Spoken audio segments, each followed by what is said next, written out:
أشهد أن لا إله إلا الله وحده لا شريك له وأشهد أن محمدا عبده ورسوله أما بعد فأعوذ بالله من الشيطان الرجيم بسم الله الرحمن الرحيم الحمد لله رب العالمين الرحمن الرحيم مالك يوم الدين إياك نعبد وإياك نستعين اهدنا الصراط المستقيم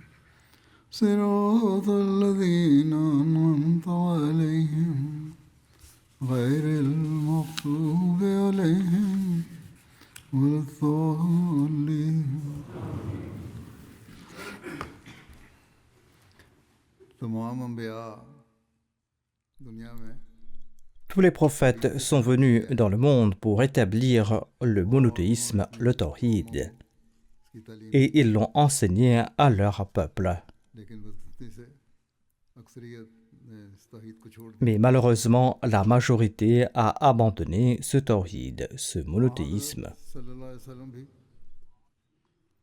Le saint prophète Mohammed sallallahu alayhi wa sallam देखने के लिए आए est également venu avec ce message pour continuer cette tâche et pour insuffler cet esprit, अपने मान l'esprit du tawhid à ses disciples. और जो मुकाम आप सल्लल्लाहु अलैहि वसल्लम का है इस बारे में Sa position est unique et incomparable à celle de quiconque d'autre.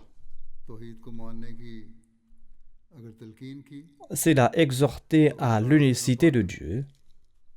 तौहीद Il l'a fait en se basant sur la science reçue de Dieu, आपने शिरक के खिलाफ अगर en donnant des preuves pour accepter l'unicité divine. दलील के नहीं S'il a combattu le polythéisme, le shirk, ce n'était pas sans raison, mais en expliquant les méfaits du shirk और इसको et en suscitant une aversion contre lui après l'avoir compris. और आपके मानने वालों ने Et ses disciples ont prouvé par leurs actions que l'enseignement de l'unicité de Dieu तालीम et l'aversion pour le polythéisme से नफरत étaient profondément ancrés dans leur être. ये इसलिए कि जो तालीम अल्लाह ताला ने Ceci est dû au fait que l'enseignement qu'Allah lui a révélé était si complet et si puissant qu'il était inconcevable que quelqu'un puisse en comprendre à la profondeur तो समझ ले et s'en éloigner ensuite. इससे दूर हो सकते आपकी Cet enseignement qui a reçu un tel impact sur ses disciples était si puissant parce que ses paroles et ses actes en étaient une véritable image. इसकी हकीकी तस्वीर था और जो इस बारे में अजीम तालीम Il était un exemple concret de l'enseignement grandiose qu'Allah lui avait donné à ce sujet. आपको फिक्र थी तो इसकी Son souci était que la communauté musulmane ne commette pas le péché terrible सजदे की जगह de transformer leur prophète en lieu de prosternation, comme l'ont fait d'autres nations. में भी ये खौफनाक गुनाह पैदा ना हो जाए और आपने इससे पनाह मांगी Il a imploré d'être protégé contre le fait d'être mis sur un pied d'égalité avec Allah l'exalté. इसकी आपने उम्मत को नसीहत भी फरमाई Et il a également exhorté sa communauté à ne jamais faire de lui un instrument du shirk.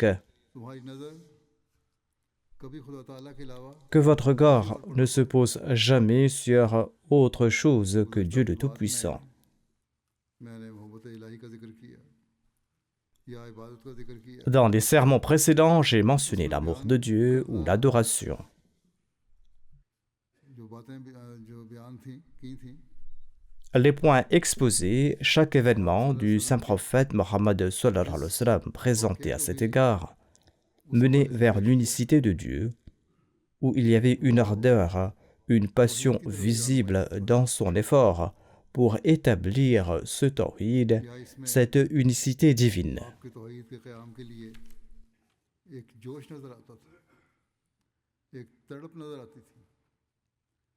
Et ceci reflète la position la plus élevée pour l'établissement de l'unicité आला तरीन que Dieu le Tout-Puissant avait insufflé en lui बचपन से ही depuis son enfance. अल्लाह ताला ने आपकी बनाई Et nous connaissons également sa profondeur à partir de l'enseignement révélé de Dieu sur lui, un enseignement qui est parfait. इससे भी हमें इसकी गहराई का इल्म होता है। कुरान करीम में बार बार मुख्तलिफ पहलुओं से हमें Dans le Saint-Coran, on nous enseigne à plusieurs reprises l'unicité divine sous différents aspects, tout comme Dieu le Tout-Puissant dit dans la sourate Al-Anbiya, मिन क़ब्लिका मिन रसूलिन इल्ला नूही इलैहि وَمَا أَرْسَلْنَا مِنْ قَبْلِكَ مِنْ رَسُولٍ إِلَّا نُوحِي إِلَيْهِ أَنَّهُ لَا إِلَهَ إِلَّا أَنَا فَاعْبُدُونِ. कोई रसूल नहीं भेजा मगर हम Et nous n'avons envoyé avant toi aucun messager à qui nous l'ayons révélé. बस में Il n'y a de divinité que moi.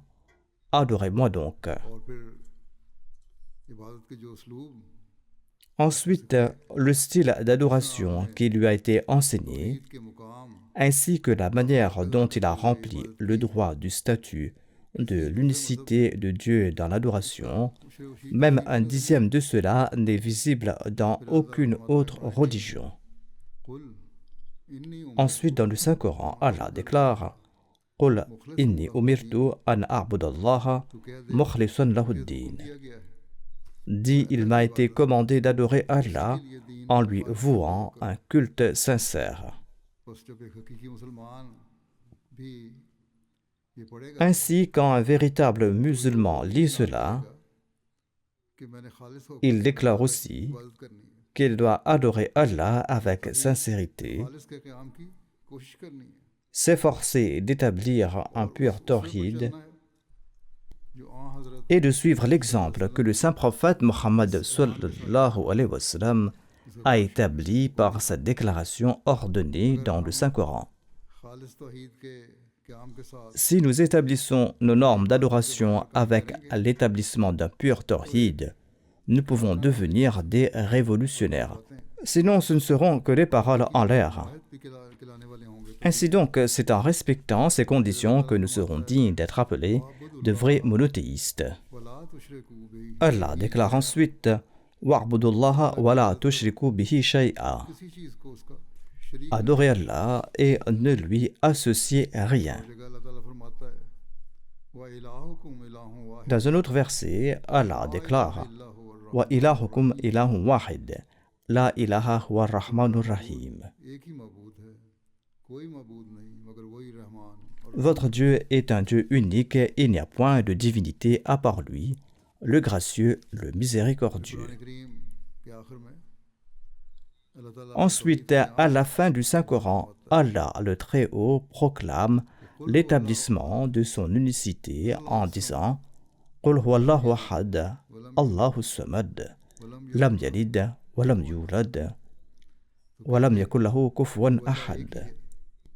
Dit, il est Allah l'unique, ना उसने किसी को जाना Allah l'indépendant, आ गया il n'a jamais engendré et n'a pas été engendré non plus, et nul n'est égal à lui. यहाँ हर किस्म के शिर्क Allah le Très-Haut a ici déclaré le rejet de toute forme de shirk, सल्लल्लाहु अलैहि वसल्लम et il a ordonné au saint prophète Mohammed sallallahu alayhi wa sallam de l'annoncer au monde. वाले भी ये पढ़ें Ainsi, étant donné que ses disciples lisent cela, il est de notre devoir d'annoncer ce pur monothéisme ये और बहुत सारी दूसरी जगहों qui est annoncé dans cette sourate et en de nombreux autres endroits, दुनिया को et de montrer au monde par nos paroles et nos actes qu'Allah le Très-Haut est unique और हर चीज़ et qu'il se suffit à lui-même, बल्कि हर चीज़ tandis que toute chose a besoin de lui. ना वो किसी का बाप है ना बेटा Il n'est le père de personne, il n'est le fils de personne,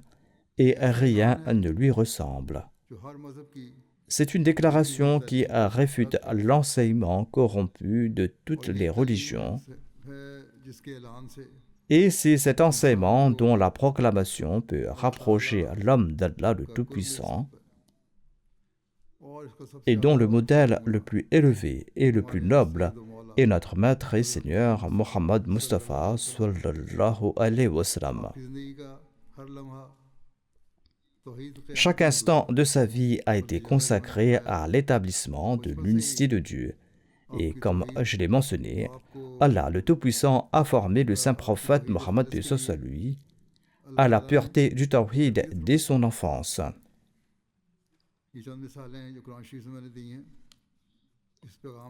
Les quelques exemples que j'ai donnés ne sont qu'un aperçu car le Saint-Coran est rempli de ce message. Je vais également présenter quelques événements de la vie du saint prophète Mohammed paix soit sur lui qui mettent en lumière son aspiration et ses efforts pour le tawhid de son enfance à la revendication de la Naboua et ce tout au long de sa vie. Sa nature était si pure que l'amour du monothéisme avait été déposé dans son être même, et avant même d'être élevé au rang de prophète, il était naturellement dégoûté par le polythéisme et le culte des idoles. Ainsi, un récit rapporte qu'Oumé Ayman a raconté que Bouana était une idole que les Koraïchites vénéraient grandement, se rendant auprès d'elle pour offrir des sacrifices et y passant une journée de retraite chaque année. Abu Talib s'y rendait également avec son peuple et voulait emmener le messager d'Allah sallallahu alayhi wa sallam. Mais celui-ci refusait. Tant et si bien qu'une fois, les tantes paternelles du prophète et Abu Talib se sont mis très en colère contre lui et ont dit « Ô Mohammed sallallahu alayhi wa sallam, que veux-tu? Ne vas-tu pas participer aux fêtes de ton peuple et grossir leur rang lors de leur rassemblement ?» Quoi qu'il en soit, une fois sur l'insistance de ses tantes, il s'y est rendu, mais il est revenu très effrayé et il a déclaré « J'ai vu une scène étrange là-bas ». Ses tantes ont dit qu'un homme aussi pieux ne pouvait pas être affecté par Satan. Elles ont demandé « Qu'as-tu vu ?» Le saint prophète, paix soit sur lui, a répondu « Dès que je m'approchais de l'idole, une personne vêtue de blanc criait « Ô Mohammed, recule et ne touche pas cette idole ». Ensuite, le messager d'Allah sallallahu alayhi wa sallam ne participa à aucune fête des polythéistes et Allah le protégea pour toujours de tels rituels polythéistes. Avant sa prétention à la Naboua, dans son enfance, lors d'un voyage en Syrie avec son oncle Abu Talib, lorsqu'il rencontra le moine chrétien Bahira, le saint prophète Mohammed paix soit sur lui répondit à une de ses questions en disant que « Ne me posez pas des questions sur les idoles Lat et Uzza. Par Dieu, il n'y a rien que je déteste plus qu'eux. » Le saint prophète Mohammed sallallahu alayhi wa sallam emmena les marchandises de Khadija en Syrie pour faire du commerce et les vendit et en acheta d'autres en échange. Pendant ce temps, un désaccord survint entre lui, sallallahu alayhi wa sallam, et un homme au sujet d'une affaire. Et cet homme a dit « Jure par Allah et Al-Uzza », c'est-à-dire que si tu fais ce serment, je croirai ce que tu dis. Sur ce, le messager d'Allah sallallahu alayhi wa sallam a déclaré « Je n'ai jamais juré par ces idoles, même quand je passe près d'elles, je détourne le visage. Et toi tu me dis de jurer, comment cela pourrait-il être ?»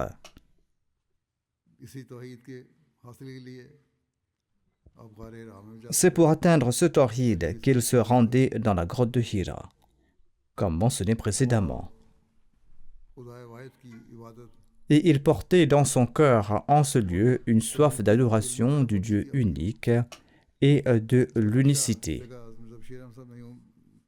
Hazrat Mirza Bashir Ahmad Sahib en a brossé le tableau suivant La grotte de Hira se trouve dans une montagne célèbre, Hira, parmi les montagnes de la Mecque, à 3000 de la ville. De nos jours, on l'appelle Jabal al-Nour. Le saint prophète Mohammed sallallahu alayhi wa sallam avait non seulement de l'aversion pour les idoles, mais il déplorait également ceux qui les adoraient et qui s'éloignaient du Dieu unique. Il ne répugnait pas seulement les idoles, mais s'apitoyait aussi sur les gens qui les adoraient. Avant sa mission prophétique, il avait l'habitude de prier dans cette grotte loin de la population. Lorsque le saint prophète Mohammed sallallahu alayhi wa sallam atteignit l'âge de 40 ans, un jour Gabriel apparut et la première révélation fut descendue sur le saint prophète Mohammed paix soit lui, révélation par laquelle Dieu le Tout-Puissant le commissionna. Avec cette première révélation, le saint prophète Mohammed sallallahu alayhi wa sallam commença à appeler les gens à l'unicité de Dieu et à enseigner contre l'idolâtrie. Au début, cependant, il n'a pas ouvertement exprimé sa mission, mais il a commencé son action de manière très discrète en limitant son enseignement au cercle de ses proches.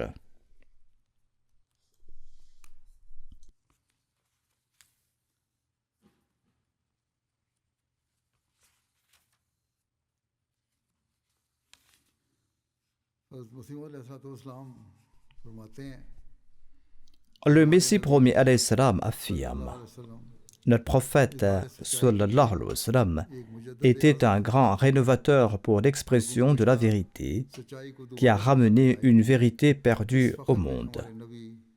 Personne ne partage cette fierté avec notre prophète sallallahu alayhi wa sallam. Il a trouvé le monde entier dans les ténèbres, puis son apparition a transformé ces ténèbres en lumière. Il n'est pas décédé tant que la nation dans laquelle il est apparu note le manteau du shirk et ne revête le vêtement de l'unicité de Dieu. Et non seulement cela, mais ces gens ont atteint les plus hauts rangs de la foi et des actes de véracité, de fidélité et de certitude ont été manifestés par eux, dont on ne trouve pas d'exemple dans aucune partie du monde.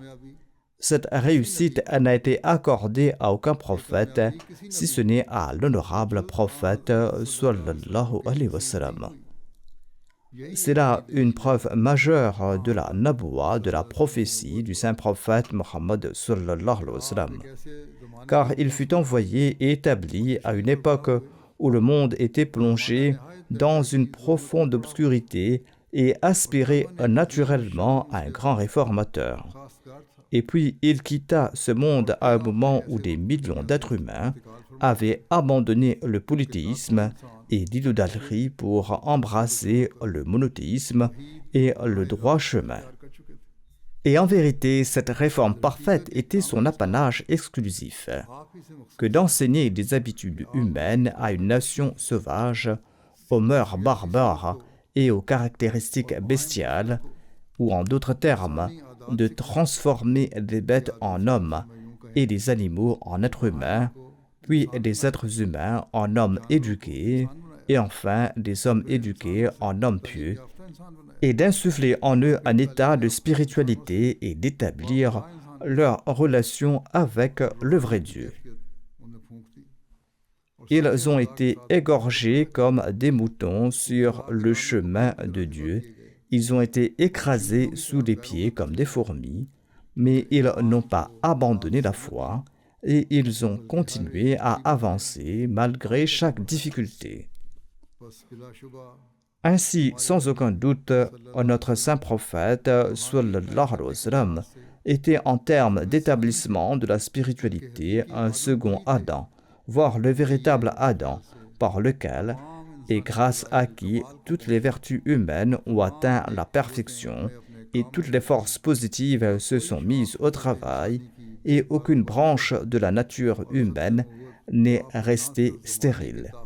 Et la clôture de la naboua s'est réalisée sur lui non seulement en raison de la postérité temporelle, mais aussi parce que toutes les perfections de la naboua, de la prophétie, ont pris fin avec lui. Ensuite, le Messie promet l'Islam déclare « Ô mon Dieu, mille merci à toi de nous avoir montré toi-même le chemin de ta reconnaissance et de nous avoir protégés des erreurs et des fautes de la pensée et de la raison en révélant tes saints livres. Et que la bénédiction et la paix soient sur le maître des messagers, Mohammed Mustafa, sallallahu alayhi wa sallam, et sur sa famille et ses compagnons, par lesquels Dieu a guidé un monde perdu sur le droit chemin. Celui qui a été un mentor et un bienfaiteur, ramenant la création égarée sur le droit chemin, celui qui a été un bienfaiteur et un ami généreux, libérant les gens du polythéisme et du fléau des idoles. Cette lumière est ce porteur de lumière qui a répandu la lumière de l'unicité de Dieu dans le monde, et ce sage et médecin de l'époque qui a raffermi les cœurs corrompus sur le chemin de la rectitude. Celui, gracieux et signe de miracle, qui a abreuvé les morts de l'eau de la vie, celui clément et bienveillant, qui a porté le chagrin et la douleur de la communauté, celui brave et héros qui nous a sortis de la gueule de la mort, cet homme humble et désintéressé qui a incliné la tête dans l'adoration et a uni son être à la poussière.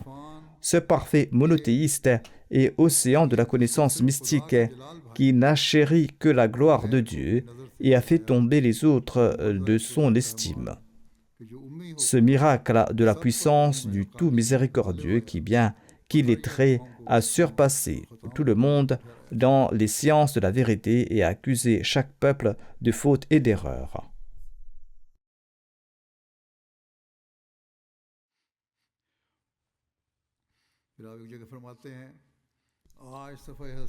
Puis, à un endroit, le Messie promet l'Islam affirme « Aujourd'hui, sur la face de l'existence, sur la face du monde, la chose que l'on nomme Tawhid, l'unicité de Dieu, ne se trouve dans aucune autre communauté, si ce n'est la communauté du saint prophète Mohammed sallallahu alayhi wa sallam.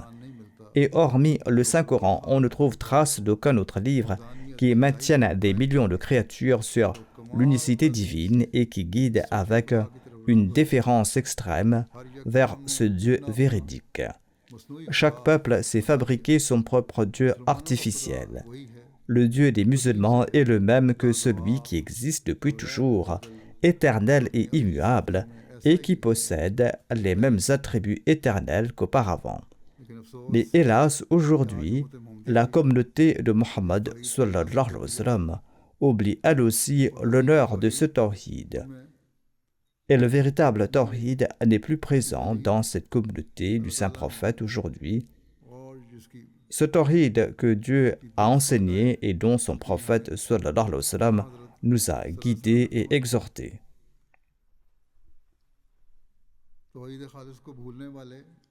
En raison de l'oubli du tawhid pur, à la fois pur en les attributs de Dieu le Tout-Puissant, qui devrait être la caractéristique d'un musulman, n'existe plus non plus.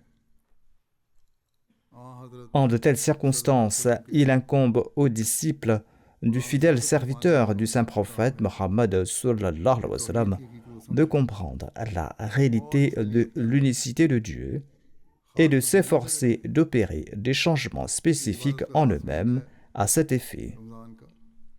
Le Ramadan est un mois sacré pour l'adoration et des efforts particuliers doivent être déployés ainsi que des prières à cette fin. Considérons les efforts que le saint prophète Mohammed lui a déployés tout au long de sa vie pour l'établissement de l'unicité de Dieu. Si nous prétendons l'aimer, nous devons faire un effort spécial en ce sens.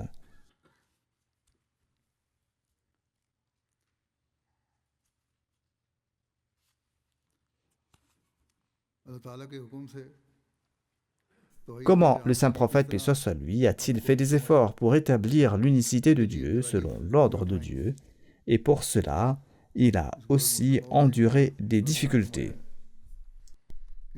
Hadrat Muslim Maud l'a expliqué ainsi. Dans le Saint-Coran, Allah dit au saint prophète Mohammed sallallahu alayhi wa sallam « Wa anzir ashiratakal aqrabin » C'est-à-dire, ô Mohammed, messager d'Allah, sallallahu alayhi wa sallam, tu dois avertir les gens des quatre coins du monde. Mais avertis d'abord tes proches, car ils ont un double droit sur toi. Un droit parce que, comme le reste du monde, ils sont en train de périr. Et un droit parce qu'ils sont tes proches et que leurs ancêtres t'ont toujours témoigné de la bienveillance. Il est d'ailleurs un dicton anglais qui dit « Charity begins at home », c'est-à-dire que la charité commence chez soi. De même, la série de prêches et de conseils doit toujours commencer à la maison. Ainsi, Mohammed, le messager d'Allah, sallallahu alayhi wa sallam, s'est conformé à cet ordre en se tenant sur le mont Safa, comme le voulait la coutume de la Mecque. Il a commencé à appeler en citant les noms des différentes tribus. Il a d'abord appelé les Al-Ghalib et ils sont sortis de la mosquée sacrée pour se rendre au pied du mont Safa. À ce moment-là, Abu Lahab a dit au messager d'Allah, paix soit sur lui, les gens des Ghalib sont venus, dites ce que vous avez à dire. Mais il n'a accordé aucune attention aux paroles d'Abu Lahab et il a appelé les membres de la tribu Louis. Quand ils arrivèrent, Abu Lahab dit à nouveau, maintenant que la tribu Louis est également arrivée, maintenant vous devez dire ce que vous voulez dire. Mais le messager d'Allah, paix soit sur lui, ignora de nouveau sa remarque et il appela la famille Murra qui arriva également.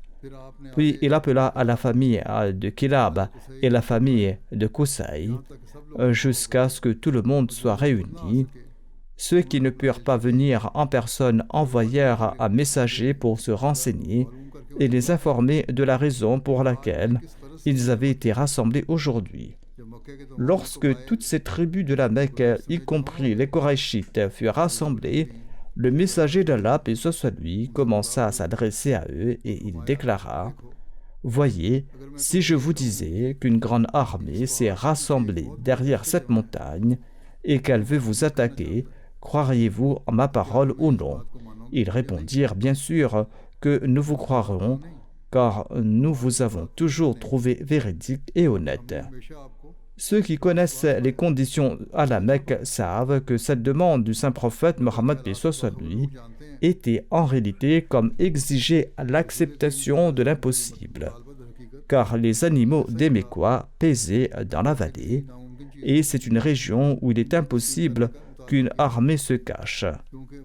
Mais l'effet de sa droiture était tel sur ces gens qu'ils ont déclaré « Même si nos yeux ne le reconnaissent pas, nous croirons certainement votre parole, car votre droiture est incontestable pour nous. » Lorsqu'ils ont exprimé d'une seule voix cette conviction et cette confiance envers le saint prophète Mohammed sallallahu alayhi wa sallam, eh bien celui-ci a déclaré « Écoutez bien, je vais vous donner une nouvelle importante, et cette nouvelle est que j'ai été envoyé comme messager par Allah le Tout-Puissant. Je vous dis donc, si vous voulez être protégé du châtiment d'Allah, suivez-moi. » À ces mots, Abu Lahab, plein de rage, s'écria « Périsse pour toujours, est-ce que c'est pour cela que tu nous as rassemblés ici ?» Ainsi que Dieu nous en préserve, il a déclaré que la ruine soit sur toi. Est-ce pour si peu que tu nous as réunis ici? De même, d'autres personnes, riant et se moquant, se dispersèrent. Mais ce sarcasme et cette opposition n'empêchèrent pas le saint prophète Mohammed sallallahu alayhi wa sallam de s'efforcer d'établir l'unicité de Dieu. Il poursuivit ses efforts sans relâche. Comme je l'ai dit, il y a eu des moqueries, ensuite l'opposition s'intensifia. Hazrat Mirza Bashir Ahmad Sahib décrit l'histoire de cette opposition à partir de livres historiques de la manière suivante.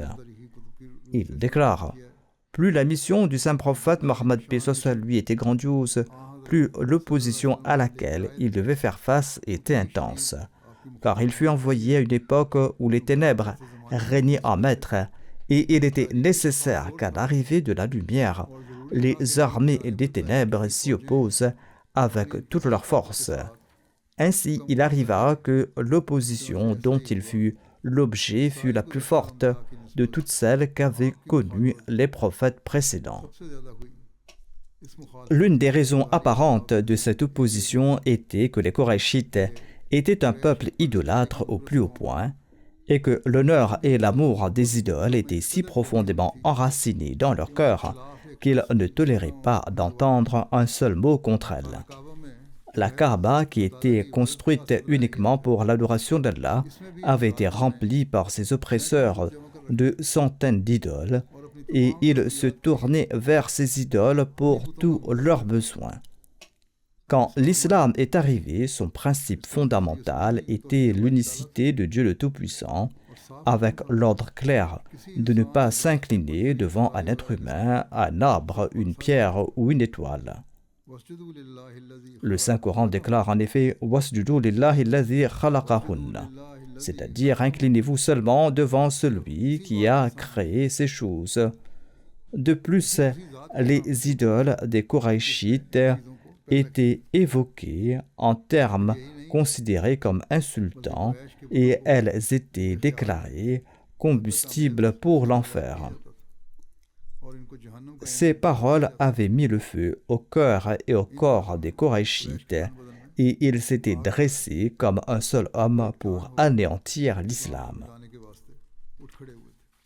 Il y avait bien d'autres raisons, mais c'était en tout cas une raison majeure. Le Messie premier d'Islam explique: quand un prophète ou un messager est envoyé par Dieu et que son groupe apparaît aux gens comme un groupe prometteur, juste, courageux et progressiste, alors une certaine forme de haine et d'envie est nécessairement dans le cœur des nations et des groupes existants. Particulièrement, les religieux et les chefs spirituels de chaque religion manifestent une grande haine, car l'avènement de cet homme de Dieu affecte leurs revenus et leur prestige. Leurs disciples et leurs adeptes commencent à s'échapper de leur emprise, car ils trouvent toutes les qualités de foi, de moralité et de savoir dans cet homme qui est envoyé par Dieu. Ainsi donc, les disciples abandonnent leur propre maître et ils se tournent vers l'homme de Dieu. Ceux qui ont une nature bonne et heureuse se tournent vers lui. Par conséquent, les gens intelligents et perspicaces commencent à comprendre que l'honneur accordé à ces érudits en raison de leur savoir, de leur piété ou de leur dévotion, eh bien, ils ne le méritent plus, et que les titres honorifiques qui leur étaient attribués comme étoile de la nation, ou soleil de la nation, ou cheikh des cheikhs, tout cela, eh bien, ces titres ne leur conviennent plus. C'est pourquoi les gens intelligents se détournent d'eux, car ils ne veulent pas perdre leur foi. Tel est le comportement de ceux qui croient et dont la nature est saine. Inévitablement, en raison de ces défauts, le groupe des érudits et des cheikhs a toujours envié les prophètes et les messagers.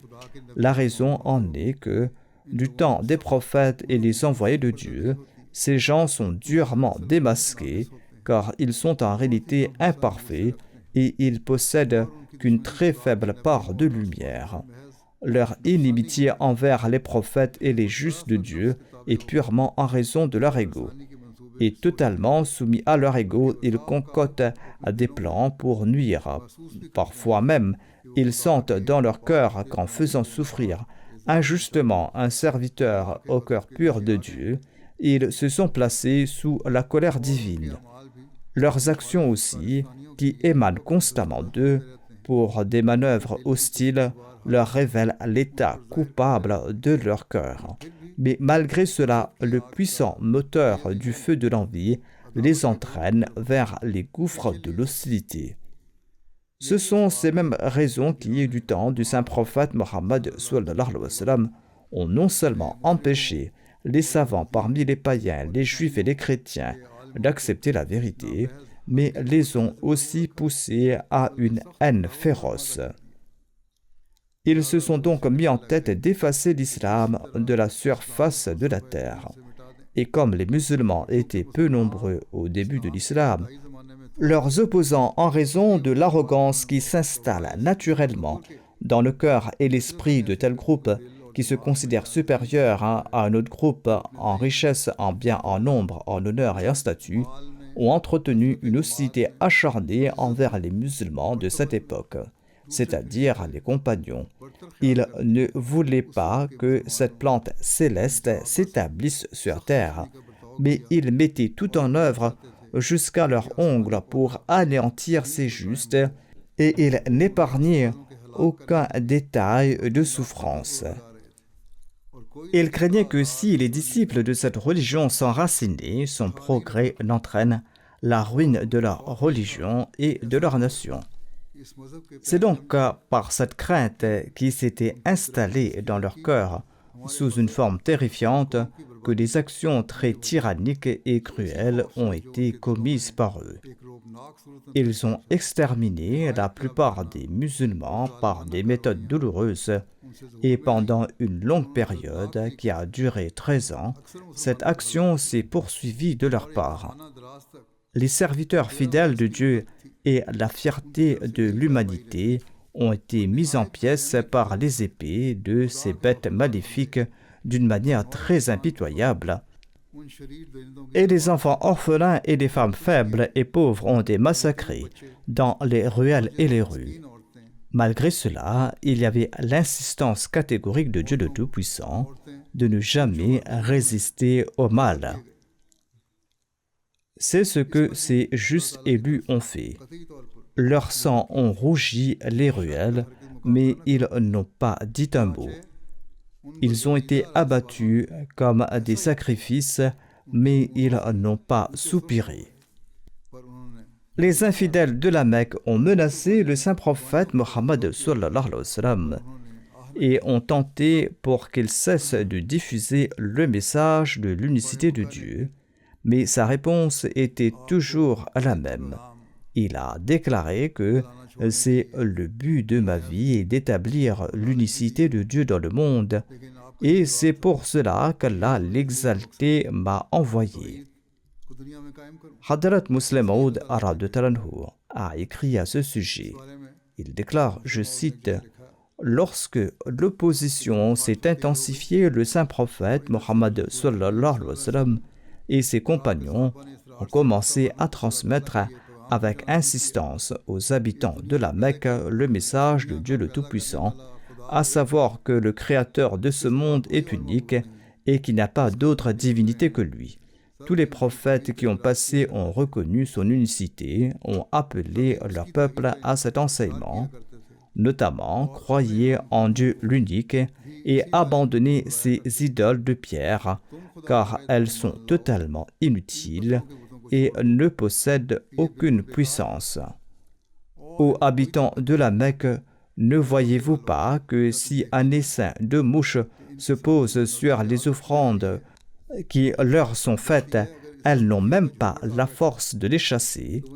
Si quelqu'un les attaque, elles ne peuvent se défendre, et si quelqu'un leur pose une question, elles ne peuvent répondre. Ces idoles ne peuvent pas aider quiconque demande de l'aide. Mais le Dieu unique répond aux besoins de ceux qui demandent. Il répond à ceux qui questionnent, il aide ceux qui demandent de l'aide, et il soumet ses ennemis et il accorde les plus hauts progrès à ses adorateurs. De lui émane une lumière qui illumine le cœur de ses fidèles. Pourquoi alors abandonneriez-vous un tel Dieu pour vous prosterner devant des idoles sans vie et gaspiller ainsi votre vie? Ne voyez-vous pas que, parce que vous avez abandonné l'unicité de Dieu, vos pensées sont devenues impures et vos cœurs sont devenus sombres? Vous êtes en proie à des superstitions de toutes sortes. Les illusions naissent dans les cœurs parce qu'on a délaissé l'unicité de Dieu. Vous ne faites plus la distinction entre le licite et l'illicite. Vous ne faites plus la différence entre le bien et le mal. Vous déshonorez vos mères, vous opprimez vos sœurs et vos filles, et vous ne leur accordez pas leurs droits. Votre comportement envers vos femmes n'est pas bon. Vous violez les droits des orphelins et vous maltraitez les veuves. Vous opprimez les pauvres et les faibles et vous cherchez à établir votre grandeur en spoliant les autres de leurs droits. Le mensonge et la tromperie ne vous fait pas honte. Le vol et le pillage ne vous répugnent pas. Le jeu et le vin sont vos passe-temps favoris. Votre attention n'est pas portée vers l'acquisition du savoir et du service national. Combien de temps resterez-vous insouciant envers le Dieu unique? Venez et corrigez-vous et abandonnez l'injustice. Ces vices sont apparus en vous, corrigez-les. Ceux qui portent encore ces vices aujourd'hui le doivent à leur éloignement de l'unicité de Dieu. Les nations où ces vices existent, même s'il y a une ou deux qualités, sont affligées par beaucoup de vices que j'ai mentionnés, et la raison en est qu'elles sont éloignées de l'unicité de Dieu. Malheureusement, c'est aussi le cas pour certains musulmans. Ensuite, le Messie premier d'Islam explique « Le moyen de s'approcher de Dieu est de donner à chacun ce qui lui est dû. Ceci est une chose importante. Si Dieu vous a accordé des richesses, dépensez-les au service du pays et de la nation, et pour le progrès des faibles et des pauvres. Respectez les femmes et honorez leurs droits. Considérez les orphelins comme un dépôt d'Allah et considérez leur prise en charge comme un acte de bienfaisance du plus haut degré. Devenez un soutien pour les veuves. Efforcez-vous d'accomplir les bonnes actions et suivez la voie de la piété. Faites de la justice et de l'équité, mais aussi de la miséricorde et de la bienfaisance votre devise. Il ne doit pas y avoir uniquement de la justice, mais aussi de la miséricorde et de la bienfaisance. Ceci est l'enseignement d'un croyant. Votre venue au monde ne doit pas être vaine. Laissez de bonnes traces derrière vous afin de semer la graine d'une bonté éternelle. La véritable dignité réside non pas dans le fait de prendre ce qui vous est dû, mais dans le sacrifice et le don de soi. Ne cherchez pas seulement à faire valoir vos droits, le sacrifice et l'abnégation sont aussi nécessaires. Sacrifiez-vous, rapprochez-vous de Dieu, montrez un exemple d'abnégation envers les serviteurs de Dieu, afin que vos droits soient établis auprès de Dieu. Ceux-ci sont les signes pour s'établir sur le véritable tawhid. Certes, nous sommes faibles, mais ne regardez pas notre faiblesse. Voilà ce qu'a annoncé le Messie premier d'Islam. Le ciel a décrété le règne de la vérité et maintenant la balance de la justice sera établie par l'intermédiaire de Mohammed sallallahu alayhi wa sallam, et un gouvernement de justice et de miséricorde sera établi dans lequel personne ne sera opprimé. Il n'y aura pas d'ingérence dans les affaires religieuses. Les injustices commises envers les femmes et les esclaves seront abolies et le règne de Satan sera remplacé par le règne du Dieu unique. Lorsque ces enseignements furent répétés à maintes reprises aux habitants de la Mecque et que les gens nobles commencèrent à s'intéresser à l'islam, un jour, les chefs de la Mecque se réunirent et se rendirent auprès de l'oncle du saint prophète, Mohammed sallallahu alayhi wa sallam, nommé Abu Talib, et ils lui dirent ceci: « Vous êtes notre chef, et à cause de vous, nous n'avons rien dit à votre neveu, Mohammed sallallahu alayhi wa sallam. Le moment est venu de prendre une décision finale avec vous. Soit vous le persuadez, soit vous lui demandez ce qu'il attend de nous, et s'il souhaite obtenir l'honneur, nous sommes prêts à le faire notre chef, et s'il désire la richesse, chacun de nous est prêt à lui donner une partie de ses biens. S'il souhaite se marier, qu'il nomme la fille de la Mecque qu'il préfère, et nous sommes prêts à la lui marier. Nous ne voulons rien en échange et nous ne l'empêchons de rien. Nous voulons tout simplement qu'il cesse de dire du mal de nos idoles, qu'il dise si ça lui plaît que Dieu est unique, mais qu'il ne dise pas que nos idoles sont mauvaises. S'il accepte juste ce point, nous ferons la paix avec lui. Vous devriez le raisonner et le persuader d'accepter notre proposition, sinon il n'y aura que deux issues possibles. Soit vous devrez abandonner votre neveu, soit votre peuple reniera votre pouvoir et vous abandonnera.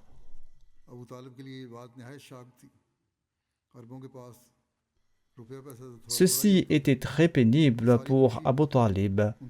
Les Arabes n'avaient que peu d'argent. Certes, leur bonheur résidait dans le pouvoir, Et les chefs vivaient pour la nation et la nation vivait pour les chefs.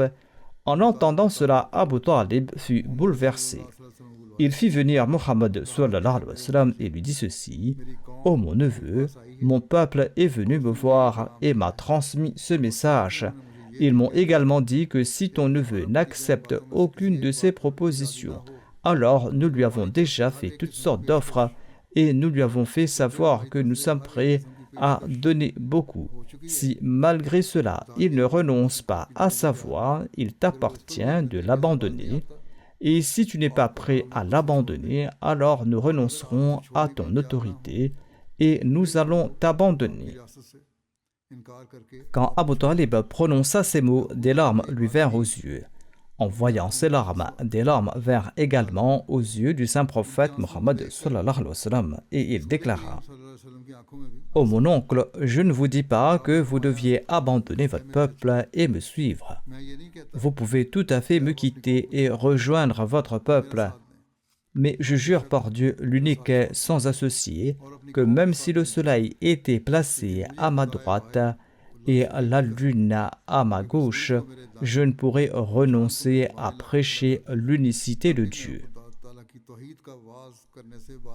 Je continuerai mon œuvre jusqu'à ce que Dieu me donne la mort. Réfléchissez vous-même à ce qui est le plus sage pour vous. Cette réponse, pleine de foi et de sincérité, suffisait à ouvrir les yeux d'Abu Talib. Il comprit que même s'il n'avait pas eu la chance de croire, le fait d'avoir la chance de contempler cette foi était la plus grande de toutes les richesses. Et il dit: Ô mon neveu, va et continue à accomplir ton devoir. Si la nation veut m'abandonner, qu'elle le fasse, mais moi, je ne t'abandonnerai pas.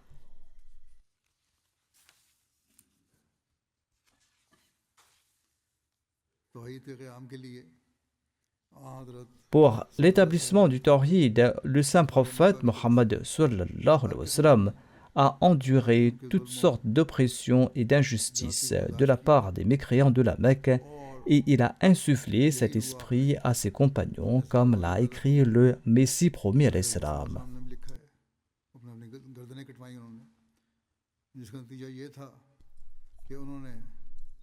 Ils ont laissé trancher leur cou, ce qui a eu pour conséquence qu'ils ont enduré l'oppression et sacrifié leur vie en déclarant Ahad, Ahad. Toutes les turpitudes des mécréants de la Mecque mentionnées précédemment étaient dues à leur éloignement de l'unicité de Dieu et à leur polythéisme. Aujourd'hui encore, les nations et les individus qui présentent ces mêmes turpitudes le doivent à leur éloignement de l'unicité de Dieu. Par conséquent, il est de notre devoir de proclamer l'unicité de Dieu, et là où nous transmettons ce message, nous devons nous efforcer de produire également une transformation manifeste dans nos états spirituels et moraux. Alors seulement pourrons-nous être considérés comme de véritables croyants en l'unicité de Dieu et comme suivant les commandements de Dieu le Tout-Puissant. Que Dieu nous en donne la capacité.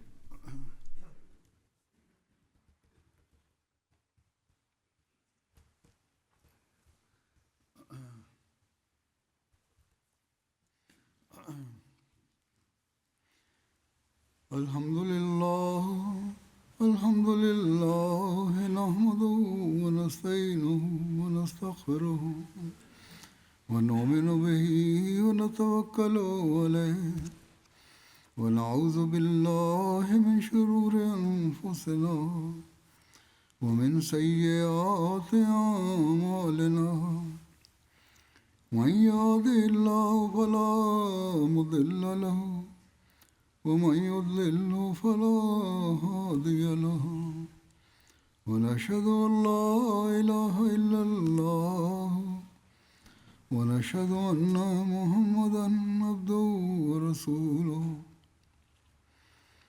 عباد الله رحمكم الله إن الله يأمر بالعدل والإحسان وإيتاء ذي القربى وينهى عن الفحشاء الفحشاء والمنكر والبغي يعظكم لعلكم تذكرون اذكروا الله يذكركم وادعوه يستجب لكم ولذكر الله أكبر.